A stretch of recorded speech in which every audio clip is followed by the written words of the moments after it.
Tribunals Korea Utara mengungkapkan dukungan atas hasil referendum tentang pencaplokan 4 wilayah baru ke Rusia. Keempat wilayah tersebut merupakan Donetsk, Luhansk, Kherson, dan Zaporizhia. Pemerintah Korea Utara mengakui menghormati keinginan penduduk untuk bersatu dengan Rusia. Dukungan tersebut disampaikan oleh Dukungan tersebut disampaikan oleh Menteri Luar Negeri Korea Utara Jo Chul-so. Kemudian Korut juga menuduh Amerika Serikat dan para sekutunya bertindak seperti gangster.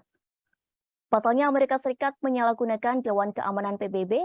Hal ini dibuktikan dengan Amerika Serikat memimpin gerakan di PBB terhadap perilaku Moskow. Jo Chul-so menambahkan Washington ikut campur dalam urusan internal negara-negara mereka.